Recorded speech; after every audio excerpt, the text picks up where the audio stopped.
इयत्ता 12वीत शिकणाऱ्या सर्व विद्यार्थी मित्रमैत्रिणींचं दीपाज एज्युकेशन अड्डा मनापासून स्वागत करीत आहे. वेव्ह ऑप्टिक्सच्या 16व्या भागामध्ये आपण शिकणार आहोत ब्रीवस्टर्स law. In 1808, Malus discovered the phenomenon of polarization by reflection. Sir David Brewster performed series of experiments on the polarization of light by reflection, and in 1892 he discovered that when the light is incident on a transparent medium at a polarizing angle, the reflected light is completely plane polarized in the plane of incidence, and reflected and refracted rays are separated by 90 degrees from each other. 1808 साली मॅलस या सायंटिस्टने रिफ्लेक्शनच्या मदतीने लाईटचं polarisation घडवून आणण्याची पद्धती discovered केली. त्यानंतर ब्रीवस्टरने खूप सारे एक्सपेरिमेंट केले. कशावर? Polarization of light by reflection, म्हणजे लाईटशी संबंधित रिफ्लेक्शन हा फिनॉमिनॉन आहे. लाईटच्या होणाऱ्या रिफ्लेक्शनच्या मदतीने पोलरायझेशन घडवून आणायचं. खूप सारे एक्सपेरिमेंट केल्यानंतर त्याने 1892 साली डिस्कवर्ड केलं की एका ट्रान्सपरंट मीडियमवर इन्सिडंट होणारा लाईट हा जर पोलरायझिंग अँगल करून इन्सिडंट होत असेल, पोलरायझिंग अँगल काय आहे पुढं सांगणार आहे, तर अशा वेळेस रिफ्लेक्ट होणारा लाईट हा कम्प्लिटली प्लेन पोलराइज्ड लाईट असेल आणि तो प्लेन ऑफ इन्सिडन्सच्याच प्लेनमध्ये असेल. अशा सिच्युएशनमध्ये दिसून काय आलं ब्रीवस्टरला, तर रिफ्लेक्टेड रेने आणि रिफ्रॅक्टेड रेने परस्परांबरोबर केलेला अँगल हा 90 अंशाचा होता. ब्रीवस्टर लॉचं स्टेटमेंट आता आपण पाहूयात. The tangent of angle of polarization is equal to the refractive index of the medium when the reflected and refracted rays are mutually perpendicular to each other. Angle of polarization हा Brewster's law तुम्हाला रे डायग्रॅमनी मी समजून सांगणार आहे. त्याआधी आपण statement पाहतोय. Angle of पोलरायझेशनचा tangent पाहायचा. हा angle of polarization equal to काय असतं, तर रिफ्रॅक्टिव्ह इंडेक्स ऑफ मीडियम. ही रिफ्रॅक्टिव्ह इंडेक्स ऑफ मीडियम इथं मी ग्रीक लेटरने रिप्रेझेंट केलेली आहे, म्यू ज्याला म्हटलं जातं. तुम्ही small N refractive index represent करण्यासाठी सुद्धा वापरू शकता. तर हा tangent of angle of polarization हा रिफ्रॅक्टिव्ह इंडेक्स ऑफ मीडियम इतका असतो. म्हणजे tan I P angle of polarization, त्याला आय पी असा का रिप्रेझेंट केला आहे तो मी सांगते तुम्हाला. की आपण असं का म्हणतोय angle of polarization I P आहे इक्वल टू म्यू ही आहे रिफ्रॅक्टिव्ह इंडेक्स. पण ही सिच्युएशन अशा वेळेस असेल की ज्या वेळेस रिफ्लेक्टेड आणि रिफ्रॅक्टेड रे हे एकमेकांना परपॅन्डिक्युलर असतील. म्हणजे रिफ्लेक्टेड रे आणि रिफ्रॅक्टेड रे ज्यावेळेस एकमेकांना परपॅन्डिक्युलर असतील त्याच वेळेस tangent of angle of polarization हा रिफ्रॅक्टिव्ह इंडेक्स ऑफ मीडियम इतका असेल. आपण ब्रीवस्टर्स लॉची डायग्रॅमसुद्धा पाहणार आहोत आणि ब्रीवस्टर्स लॉचा प्रूफसुद्धा बघणार आहोत. त्या प्रूफमध्ये तुम्हाला समजेल की ब्रीवस्टर्स लॉच्या स्टेटमेंटमध्ये असं का लिहिलं गेलं आहे, tan of I P equal to mu. Brewster's law काय सांगतो हे आपल्याला या डायग्रॅममधून खूप चांगलं समजून घेता येतं. बघा डायग्रॅममध्ये काय काय दिसतंय. एक्स वाय हा इंटरफेस आहे. आपण पहिल्या व्हिडिओमध्येच पाहिलं होतं की ज्यावेळेस मी तुम्हाला रिफ्रॅक्शन ऑफ लाईटसाठीची डायग्रॅम एक्सप्लेन करून सांगितली होती. हा इंटरफेस म्हणजे बाउंड्री बिटवीन टू मीडियम, दोन मीडियमला सेपरेट करणारी अशी बाउंड्री की जिला आपण काय म्हणतो, इंटरफेस म्हणतो. म्हणजे ह्या इंटरफेसच्या वरच्या बाजूला असेल रेअर मीडियम आणि ह्या इंटरफेसच्या खालच्या बाजूला असणार आहे डेन्सर मीडियम. रेअर मीडियम की ज्याची रिफ्रॅक्टिव्ह इंडेक्स डेन्सर मीडियमपेक्षा कमी आहे म्हणून त्याला आपण रेअर मीडियम म्हणतो. ज्याची रिफ्रॅक्टिव्ह इंडेक्स रेअर मीडियमपेक्षा जास्त आहे त्याला आपण काय म्हणतोय तर डेन्सर मीडियम म्हणतो. मग तुम्ही रेअर मीडियम कन्सिडर करू शकता की एअर आहे, फ्री स्पेस आहे, आणि डेन्सर मीडियम तुम्ही कन्सिडर करू शकता की ग्लास आहे. सपोज ग्लास आहे. मग MN हा नॉर्मल ड्रॉ केलेला दिसतोय दोन्हीही मीडियममध्ये. XY या इंटरफेसला रेअर मीडियममध्ये आपण एक नॉर्मल ड्रॉ केला आहे MA असं, ज्याचं लेबलिंग आपण करतो आहे. डेन्सर मीडियममध्ये सुद्धा आपण नॉर्मल ड्रॉ केला आहे, त्याला आपण नाव दिलं आहे AN असं. ठीक आहे, पाहिलं तुम्ही. आता बघा, PA हा आहे incident ray of light, AR आहे रिफ्लेक्टेड रे ऑफ लाईट आणि AQ आहे रिफ्रॅक्टेड रे ऑफ लाईट. दिसलेत का हे तुम्हाला? बघा, पण नेहमीच्या रिफ्लेक्शन ऑफ लाईट किंवा रिफ्रॅक्शन ऑफ लाईटसारखी ही डायग्रॅम दिसत नाही. हिच्यामध्ये थोडासा चेंज दिसतोय. इन्सिडंट रे ऑफ लाईटवरती ड्रॉ केलेले डबल हेडेड ॲरो किंवा रिफ्लेक्टेड रेवरती ड्रॉ केलेले डार्क स्पॉट किंवा रिफ्रॅक्टेड रेवरती ड्रॉ केलेल्या डबल हेडेड ॲरोज बरोबर डबल हेडेड ॲरोच्या मध्यभागी ड्रॉ केलेला एक डार्क स्पॉट, असे काही चेंजेस ह्या डायग्रॅममध्ये दिसत आहेत. तुम्हाला माहीत आहे की हे जे काही आपण इन्सिडेंट रे ऑफ लाईटवर ड्रॉ केलेलं आहे किंवा रिफ्लेक्टेड रे ऑफ लाईटवरती ड्रॉ करतो आहे किंवा रिफ्रॅक्टेड रे ऑफ लाईटवरती ड्रॉ केलेले जे सिम्बॉल आहेत ते आहेत अनपोलराइज्ड लाईट किंवा प्लेन पोलराइज्ड लाईटसाठीचे. या आधीच्या व्हिडिओमध्ये म्हणजे 14व्या भागामध्ये आपण पाहिलं की अनपोलराइज लाईटचा सिम्बॉल कसा असतो, तर आपण डबल हेडेड ॲरो ड्रॉ करतो आणि त्याच्या मध्यभागी एक डार्क स्पॉट ड्रॉ करतो. मग आपल्याला समजतं की तो काय आहे तर अनपोलराइज लाईट आहे. अनपोलराइज लाईट म्हणजे एकापेक्षा जास्त प्लेनमधून ट्रॅव्हल होणारा लाईट किंवा कोणताही ऑर्डिनरी लाईट की ज्याला आपण काय म्हणू शकतोय, अनपोलराइज्ड लाईट. बघा, इथं सिच्युएशन अशी तयार झालेली आहे की PA हा इन्सिडेंट रे ऑफ लाईट तर आहेच, पण त्यावर ड्रॉ केलेल्या सिम्बॉलमुळं मला एक गोष्ट समजते की तो अनपोलराइज्ड लाईट आहे की जो ऑब्लिकली इंटरफेसला येऊन इन्सिडंट झाला पॉईंट A पाशी. इंटरफेसवरती बघा पॉईंट A दिसतोय, त्या A पॉईंटपाशी येऊन आदळला. कोणता लाईट तर अनपोलराइज्ड लाईट. मग तुम्हाला माहिती आहे इन्सिडंट रे ऑफ लाईटने म्हणजे PAने नॉर्मल MA बरोबर केलेला अँगल असतो अँगल ऑफ इन्सिडन्स. हा angle of incidence small I या लेटरने आपण रिप्रेझेंट करतो जनरली, पण इथं स्मॉल आयला सफिक्स P ड्रॉ केलेला आहे. हा IP म्हणजे अँगल ऑफ पोलरायझेशन आहे. याला अँगल ऑफ पोलरायझेशन का म्हणतोय आपण हे जसं आपण पुढे डिस्कस करत जाऊ तसं तुम्हाला समजेल. बघा, PA हा इन्सिडेंट रे ऑफ लाईट आहे. तो ऑब्लिकली इंटरफेसवरती जाऊन इन्सिडेंट झालेला आहे, पण त्याचबरोबर आपल्याला अजून एक गोष्ट लक्षात ठेवावी लागेल, तो म्हणजे हा ऑर्डिनरी लाईट आहे, हा अनपोलराइज्ड लाईट आहे. ठीक आहे, त्या PAवर ड्रॉ केलेल्या सिम्बॉलमुळे मला हे समजलं की तो अनपोलराइज्ड बीम ऑफ लाईट आहे किंवा रे ऑफ लाईट आहे. ठीक आहे, इंटरफेसवरती येऊन आदळलेल्या लाईटचं काय होईल तर या लाईटचा काही भाग रिफ्लेक्ट होईल, म्हणजे आला त्याच माध्यमामध्ये तो परत जाईल. परत जात असताना स्वतःचा मार्ग मात्र बदलेल.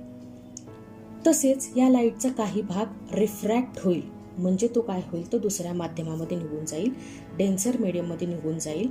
डेन्सर मीडियममध्ये जात असताना सुद्धा हा लाईट स्वतःचा मार्ग काय करणार आहे तर बदलणार आहे, चेंज करणार आहे. असं होत असताना बघा, लाईटचा जो पार्ट रिफ्लेक्ट झाला म्हणजे आला त्याच माध्यमात परत निघून गेला, तो आपण रिप्रेझेंट करतोय AR या रेने. रे AR पाहताय का सगळेजण? त्या AR वरती आपण डार्क स्पॉट ड्रॉ करून ठेवलेले आहेत.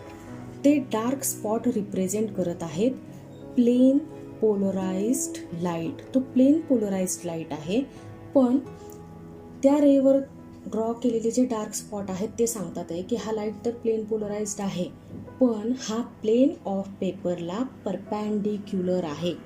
प्लेन पोलराइज्ड लाईट आहे, प्लेनला कसा आहे तर परपॅन्डिक्युलर आहे. ठीक आहे, आलंय का लक्षात तुमच्या? बघा, म्हणजे रिफ्लेक्ट होणारा लाईट हा रिफ्लेक्टेड रे ऑफ लाईट तर आहेच, पण त्याचबरोबर तो काय आहे तर प्लेन पोलराइज्ड लाईट सुद्धा आहे. म्हणजे इथं रिफ्लेक्शन घडवून आणण्यासोबतच ब्रिवस्टरने प्लेन पोलराइज्ड लाईट सुद्धा मिळवून दिलेला आहे.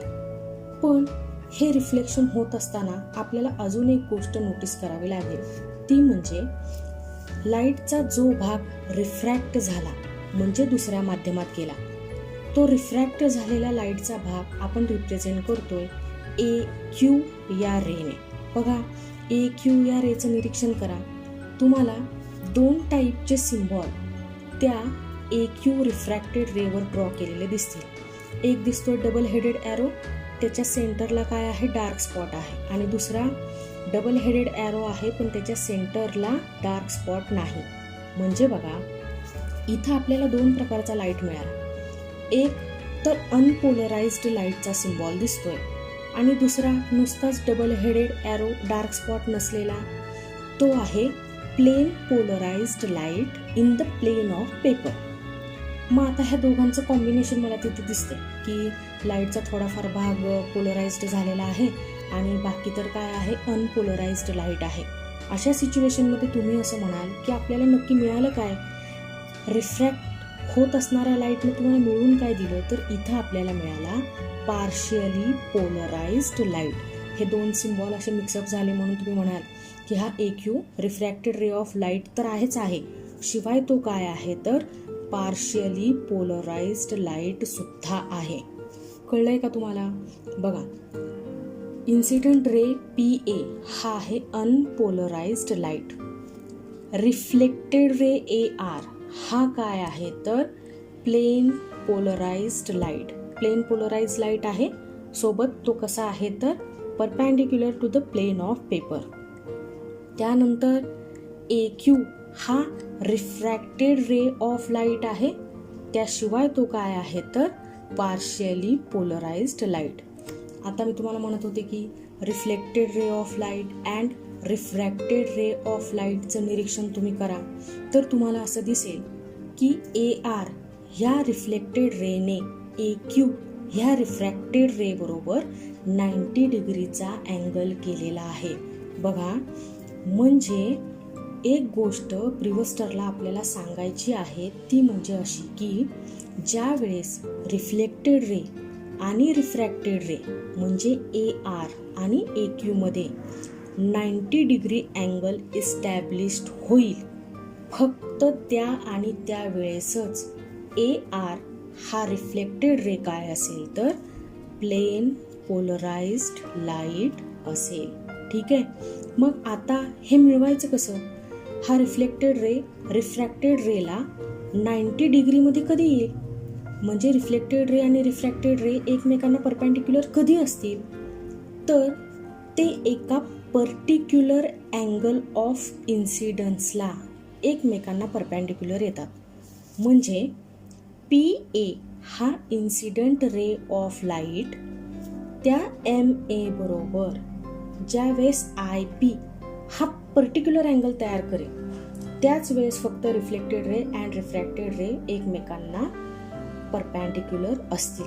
म्हणून या डायग्राममध्ये दिसणारा अँगल ऑफ इन्सिडन्स म्हणजे इन्सिडंट रे PA आणि नॉर्मल MA मधला जो अँगल आहे, की जो अँगल ऑफ इन्सिडन्स आहे म्हणून आपल्याला माहिती आहे, पण या अँगल ऑफ इन्सिडन्सलाच मला आता काय म्हणावं लागेल तर अँगल ऑफ पोलरायझेशन म्हणावं लागेल. का तर याच अँगलला काय झालेलं आहे तर अँगल ऑफ पोलरायझेशनलाच फक्त अशी सिच्युएशन तयार होते की रिफ्लेक्टेड रे रिफ्रॅक्टेड रे एकमेकांना काय येतात तर परपॅन्डिक्युलर येतात, 90 डिग्रीमध्ये येतात.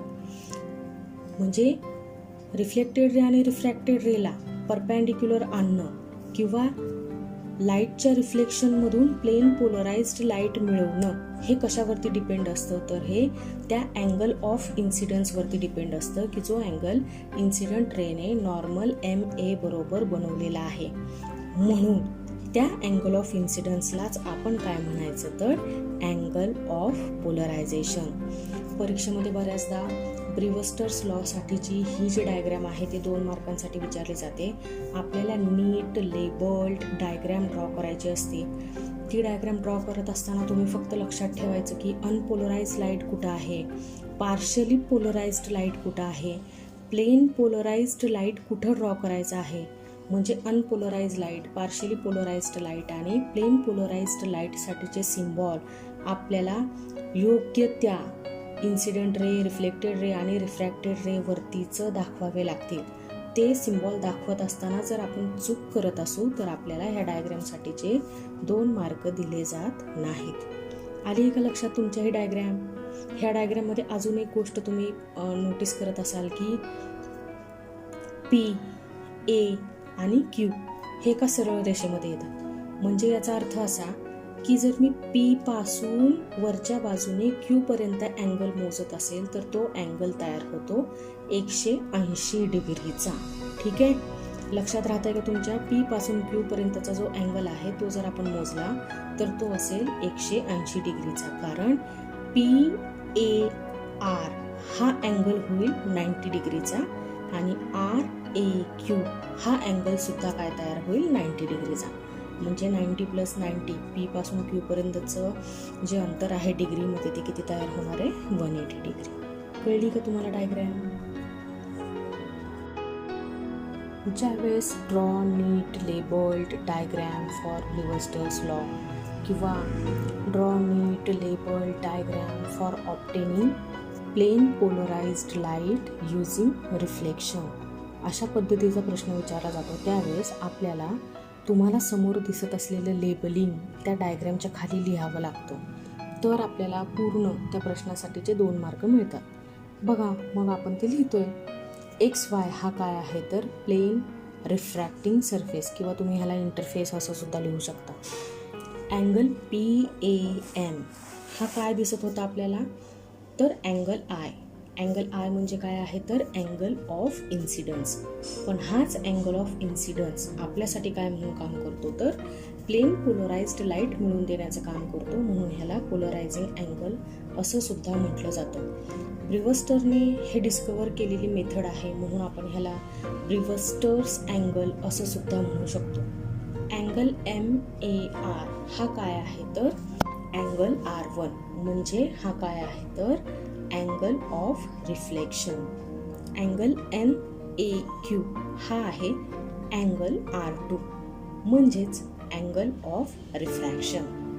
MN हा काय दिसत होता डायग्रॅममध्ये तर normal drawn to the interface XY.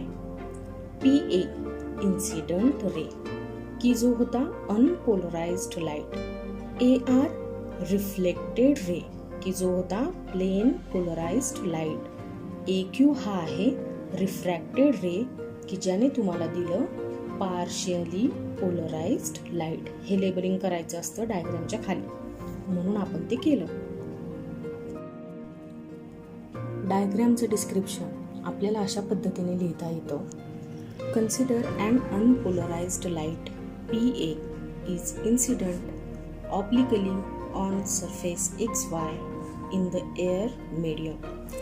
XY या इंटरफेसवर ऑब्लिकली म्हणजे तिरकस असा इन्सिडंट रे PA की जो इन्सिडंट रे ऑफ लाईट कशाचा होता तर अनपोलराइज्ड लाईट होता. अनपोलराइज्ड लाईटचा रे PA हा इन्सिडंट झाला ऑब्लिकली कशावर, XY ह्या इंटरफेसवर. ठीक आहे. हा ray incident ray of light ज्या माध्यमातून येत होता ते माध्यम होतं एअर म्हणजे free space. When light reaches to point A, it is partially reflected and partially refracted. ज्यावेळेस हा रे PA ऑब्लिकली येऊन पोहोचला इंटरफेसवरच्या पॉईंट A पाशी, त्यावेळेस झालं काय, ह्या लाईटचं थोड्याफार प्रमाणामध्ये रिफ्लेक्शन झालं आणि थोड्याफार प्रमाणामध्ये रिफ्रॅक्शन झालं. म्हणून आपण असं म्हणतोय की लाईट हा पार्शियली रिफ्लेक्ट झाला आणि पार्शियली रिफ्रॅक्ट झाला. The refracted light travels along AQ. Refract झालेला लाईट AQ ह्या रेने रिप्रेझेंट केला गेला, विच इज पार्शियली पोलराइज्ड. तुम्हाला डायग्राममध्ये सांगितलं मी की हा AQ वरती आपल्याला 2 सिम्बॉल दिसत होते, अनपोलराइज्ड लाईटचा सुद्धा आणि प्लेन पोलराइज्ड लाईटचा सुद्धा. म्हणून याला काय म्हणायचं तर partially polarized light. The polarization of reflected light depends upon angle of incidence. Reflect होणारा लाईट हा पोलराइज्ड लाईट आहे की नाही हे कोण डिसाईड करतं, तर हा अँगल ऑफ इन्सिडन्स डिसाईड करतो. If angle of incidence is in between 0 degree and 90 degree, the reflected ray is partially polarized. बघा, ज्यावेळेस असं होईल की हा अँगल ऑफ इन्सिडन्स 0 डिग्री ते 90 डिग्रीच्या दरम्यान असेल, त्यावेळेस रिफ्लेक्ट होणारा रे ऑफ लाईट हा पार्शियली पोलराइज्ड असेल. फक्त ही सिच्युएशन अशा वेळेस लागू होणार नाही की ज्यावेळेस तो अँगल ऑफ इन्सिडन्स हा काय आहे तर अँगल ऑफ पोलरायझेशन आहे. At a particular angle of incidence the reflected light is completely plane polarized. एका पर्टिक्युलर अँगल ऑफ इन्सिडन्सला की जो ह्या 0 डिग्री ते 90 डिग्रीमध्येच असणार आहे, पण त्या पर्टिक्युलर अँगलला मात्र काय होईल तर रिफ्लेक्ट होणारा लाईट हा कम्प्लिटली प्लेन पोलराइज्ड लाईट तयार झालेला असेल. त्याचं कन्व्हर्जन, रिफ्लेक्ट होणाऱ्या लाईटचं कन्व्हर्जन कशामध्ये झालेलं असेल तर प्लेन पोलराइज्ड लाईटमध्ये झालेलं असेल. This angle of incidence is called polarising angle or Brewster's angle. ह्याच अँगल ऑफ इन्सिडन्सला म्हणजे स्मॉल आयला आपण आता म्हणायचं polarising angle or Brewster's angle, कारण ह्याच अँगलला आपल्याला रिफ्लेक्ट होणारा लाईट हा प्लेन पोलराइज्ड लाईट मिळालेला आहे. The reflected light travels along AR, which is completely plain polarized light. लाईटचं रिफ्लेक्शन झालं की हा AR रिफ्लेक्ट होणारा लाईट आहे, हा मात्र कम्प्लिटली प्लेन पोलराइज्ड लाईट असेल. The plane polarised light has vibrations perpendicular to the plane of paper. त्या रिफ्लेक्ट होणाऱ्या रेवर म्हणजे रे AR वर आपण जे डार्क स्पॉट ड्रॉ केलेले आहेत ते आपल्याला सांगत आहेत की हा लाईट तर प्लेन पोलराइज्ड लाईट आहे, पण त्याची व्हायब्रेशन्स कशी आहेत तर perpendicular to the plane of paper. ठीक आहे. कशावरून ओळखलं मी हे तर त्या रिफ्लेक्टेड रेवर ड्रॉ केलेल्या सिम्बॉलमुळं, डार्क स्पॉटमुळं. The value of polarising angle depends on wavelength of light used. Polarising angle IP हा डिपेंड असतो कशावरती तर वेवलेंथ ऑफ लाईटवर. And hence complete polarisation can be obtained with monochromatic light only. जर तुम्हाला लाईटचं कम्प्लीट पोलरायझेशन घडवून आणायचं असेल तर त्यासाठी मोनोक्रोमॅटिक लाईटचा वापर करावा लागेल. This law does not good for polished metallic surface. Polished metallic सरफेससाठी हा लॉ काहीसा प्रूव्ह होण्यामध्ये अडचण तयार होते. At the polarising angle the reflected and refracted rays are perpendicular to each other. डायग्रामचं निरीक्षण केलं तर आपल्या सहज लक्षात येईल की रिफ्लेक्टेड रे आणि रिफ्रॅक्टेड रे हे परस्परांना परपॅन्डिक्युलर होते, पण त्यावेळेस असलेला अँगल ऑफ इन्सिडन्स मात्र अँगल ऑफ पोलरायझेशन होता. ठीक आहे. बघा आता मी तुम्हाला सांगितलं होतं की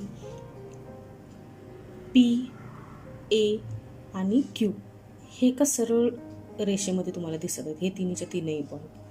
म्हणजे P पासून Q पर्यंतचं डिस्टन्स जर मी मोजलं तर ते किती येणार आहे? 180 डिग्री येणार आहे. मग ह्या P पासून Q पर्यंतचे कोणते कोणते अँगल येतात ते आपण बघूया. बघा, पहिला आहे I, अँगल ऑफ इन्सिडन्स, की जो आपल्याला कशामध्ये तयार झालेला दिसत आहे तर P, A आणि M मध्ये तयार झालेला अँगल, की ज्याला आपण अँगल ऑफ पोलरायझेशन सुद्धा म्हणतोय.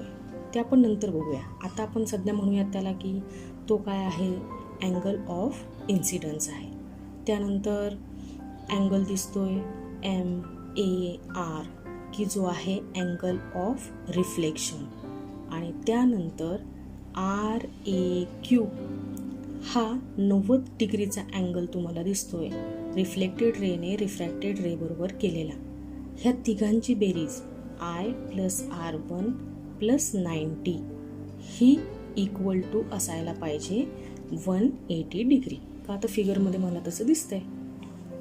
Therefore I + R1 = 90 degree. RHSला घेऊन गेली तर तो झाला -90 degree. Therefore I + R1 = 90 degree. मग यावरून अँगल ऑफ रिफ्लेक्शन जर मी फाइंड आउट केला तर तो असेल R1 = 90 - I. आलं का लक्षात? From Brewster's law, angle of incidence = angle of polarization. तुम्हाला प्लेन पोलराइज्ड लाईट अशा सिच्युएशनमध्ये मिळाला ज्यावेळेस अँगल ऑफ इन्सिडन्स हा काय होता? अँगल ऑफ पोलरायझेशन होता. म्हणून आपण इथे एक कंडिशन रन करतोय, ती म्हणजे I = IP. मागच्या फॉर्म्युल्यामध्ये R1 = 90 - I. तिथं आपण सबस्टिट्यूट करूयात I = IP. Therefore R1 = 90 - IP. Snell's law तर तुम्हाला माहितीच आहे, μ = sin I sin R. I angle of incidence. आता ब्रिव्हस्टर्स लॉसाठी तो काय असेल तर अँगल ऑफ पोलरायझेशन. आणि R ह्या फॉर्म्युल्यामध्ये, Snell's लॉच्या फॉर्म्युल्यामध्ये sin I sin R, की जो R अँगल ऑफ रिफ्लेक्शन असतो तो आपल्या डायग्राममध्ये आपण कन्सिडर केला आहे R1. देअरफॉर R = R1 असं सबस्टिट्यूशन आपल्याला स्नेल्स लॉमध्ये करावं लागेल. बघा, म्यू हा काय आहे तर रिफ्रॅक्टिव्ह इंडेक्स. ही रिफ्रॅक्टिव्ह इंडेक्स म्यू या लेटरने रिप्रेझेंट न करता त्यासाठी तुम्ही स्मॉल n हे लेटर जरी वापरलं तरी सुद्धा चालणार आहे. I = IP, R = R1 हे सबस्टिट्यूशन आपण स्नेल्स लॉमध्ये केल्यानंतर स्नेल्स लॉ असा ॲपियर होईल. μ = sin IP sin R1. डायग्रॅमचं निरीक्षण करून एक गोष्ट सहज लक्षात येईल, ती म्हणजे अँगल PAR हा 90 डिग्रीचा आहे. या अँगल PAR मध्ये आपल्याला दोन अँगल दिसतील. एक आहे अँगल ऑफ इन्सिडन्स, की ज्यालाच आपण अँगल ऑफ पोलरायझेशन असं म्हणतोय. आणि दुसरा आहे अँगल ऑफ रिफ्लेक्शन, की जो R1 या लेटरने रिप्रेझेंट केला गेला आहे. म्हणजे अँगल PAR जर 90 डिग्रीचा आहे तर याचा अर्थ हा 90 डिग्री IP + R1 याने तयार झाला आहे. म्हणजे या अँगल PAR वरून मी अँगल R1 सहज फाइंड आउट करू शकते. Angle R1 = 90 - IP. ही अँगल R1ची व्हॅल्यू आता आपण सबस्टिट्यूट करायची स्नेल्स लॉमध्ये. Therefore Snell's law became μ = sin IP sin 90 - IP. sin 90 - θ = cos θ. हा फॉर्म्युला तर आपल्याला माहितीच आहे. आता हा थिटा इथं या केसमध्ये असेल I P. Therefore sine 90 minus I P equal to cos I P. म्हणजे आता स्नेल्स लॉ असा ॲपियर होईल, mu equal to sine I P upon cos I P. Sine theta upon cos theta tan theta असतो हे तर आपल्याला माहितीच आहे. म्हणून mu equal to tan I P. Theta म्हणजे इथं आहे अँगल ऑफ पोलरायझेशन, म्हणून टॅन आय पी. रिव्हर्स्टर्स लॉचं असंच स्टेटमेंट आहे, mu equal to tan of I P. म्हणजे tangent of angle of polarization is equal to refractive index of medium. पण mu equal to tan of I P कधी असेल? ज्यावेळेस reflected ray and refracted ray are mutually perpendicular to each other. ही method मॅलसने discover केलेली आहे. आता थोडं परीक्षेच्या दृष्टीने ब्रिव्हस्टर्स लॉकडे पाहूयात. ब्रिव्हस्टर्स लॉवर परीक्षेमध्ये असा प्रश्न विचारला जाऊ शकतो, स्टेट ब्रिव्हस्टर्स लॉ. असा जर प्रश्न आला तर त्यावेळेस फक्त स्टेटमेंटच लिहायचं असतं. स्टेटमेंट तर तुम्हाला आतापर्यंत बाय हार्ट झालंच असेल. The tangent of angle of polarization is equal to refractive index of medium. फक्त एवढंच लिहिलं तर 2 मार्क दिले जात नाहीत आणि हे स्टेटमेंटसुद्धा चुकीचं ठरेल. कारण tangent of angle of polarization हा रिफ्रॅक्टिव्ह इंडेक्स इतका असतो. पण कधी? कंडिशन काय आहे की त्यावेळेस रिफ्लेक्टेड रे आणि रिफ्रॅक्टेड रे हे mutually perpendicular to each other असतील. म्हणून आपण पूर्ण स्टेटमेंट लिहितोय त्याच्या कंडिशन सहित. त्यावेळेस तुम्हाला 2 मार्क मिळतील. काही वेळेस असा प्रश्न विचारला जाऊ शकतो, draw a neat labelled diagram for Brewster's law. मग ह्या प्रश्नामधून तर मला कळतंय की ब्रिव्हस्टर्स लॉसाठीची लेबल्ड डायग्रॅम आपल्याला ड्रॉ करायला सांगितलेली आहे. पण जर असा प्रश्न आला, draw a neat labelled diagram to show production of plane polarised light using reflection of light. त्यावेळेस मग आपल्याला हे लक्षात यायला पाहिजे की आपण प्लेन पोलराइज्ड लाईट मिळवला होता रिफ्लेक्शन ऑफ लाईट या फिनॉमिनॉनचा वापर करून ब्रिव्हस्टर्स लॉमध्ये. म्हणजे त्यांनी आपल्याला जी डायग्रॅम ड्रॉ करायला सांगितलेली आहे ती ब्रिव्हस्टर्स लॉसाठीची आहे. बघा इथं डायग्रॅम ड्रॉ करायची आणि जसं मी तुम्हाला सांगितलं होतं की आपल्याला लेबलिंगसुद्धा लिहावं लागतं, ते लेबलिंग करायचं. जर ते लेबलिंग करत असाल, डायग्राममध्ये सगळे symbol unpolarized light, plane polarised light in perpendicular plane, त्यानंतर plane polarised light in parallel plane म्हणजे पार्शियली पोलराइज्ड लाईट आणि अनपोलराइज्ड लाईट की जो आपण रिफ्रॅक्टेड रे ऑफ लाईटवर ड्रॉ केला होता. हे सगळे सिम्बॉल व्यवस्थित ड्रॉ करायचे. परीक्षेमध्ये जी डायग्राम तुम्ही ड्रॉ कराल ती आपल्याला पेन्सिलनेच ड्रॉ करावी लागते. सगळे सिम्बॉल व्यवस्थित ड्रॉ केले. तुम्ही लक्षात ठेवायचं की ही जी डायग्राम आहे ती रे डायग्राम असते. रे दाखवणं गरजेचं असतं. इन्सिडेंट रे ऑफ लाईट हा इंटरफेसकडं पॉईंट एकडं येत असताना दाखवायचा. रिफ्लेक्टेड रे ऑफ लाईट त्या पॉईंट ए पासून दूर जात असताना दाखवायचा. रिफ्रॅक्टेड रे ऑफ लाईट दुसऱ्या माध्यमामध्ये रिफ्रॅक्ट होणाऱ्या लाईटची डायरेक्शन रिप्रेझेंट करत असतो. म्हणून ही रे डायग्राम आहे. रे दाखवणं गरजेचं आहे कारण हा रे of light direction of propagation of light represent करत असतो. हे सगळं जर व्यवस्थित करत असाल तर तुम्हाला या डायग्रामसाठीचे 2 मार्क दिले जातात. त्यानंतर मग बऱ्याचदा 3 मार्कांसाठीचा सुद्धा असा प्रश्न विचारला जाऊ शकतो की स्टेट अँड एक्सप्लेन ब्रिव्हस्टर्स लॉ. यामध्ये या व्हिडिओमध्ये जेवढं काही आपण डिस्कस केलं होतं ते तुम्हाला सगळंच लिहावं लागणार आहे 3 मार्कांसाठी. म्हणजे तुम्ही ब्रिव्हस्टर्स लॉसाठीचं स्टेटमेंट लिहायचं, त्यानंतर डायग्रॅम काढायची, डायग्रॅमचं लेबलिंग करायचं, डायग्रॅमचं डिस्क्रिप्शन लिहायचं आणि त्यानंतर ब्रिव्हस्टर्स लॉचा प्रूफ लिहायचा. म्हणजे सुरुवात करायची I + R1 + 90 = 180 पासून आणि सगळ्यात शेवटी येऊन थांबायचं म्यू = टॅन ऑफ IP पर्यंत. एवढं सगळं काम जर व्यवस्थित असेल तर त्यासाठी तुम्हाला 3 मार्क दिले जातात. ठीक आहे. म्हणजे आज आपण ब्रिवस्टर्स लॉ शिकलेला आहोत. मी अशी अपेक्षा करते की तो तुम्हाला खूप चांगला समजलेला असेल. आज मी तुमच्यासोबत डिस्कस केलेला ब्रिवस्टर्स लॉ जर तुम्हाला समजला असेल तर दीपाज एज्युकेशन अड्डा लाईक, शेअर अँड सबस्क्राईब करायला विसरू नका. Thank you all.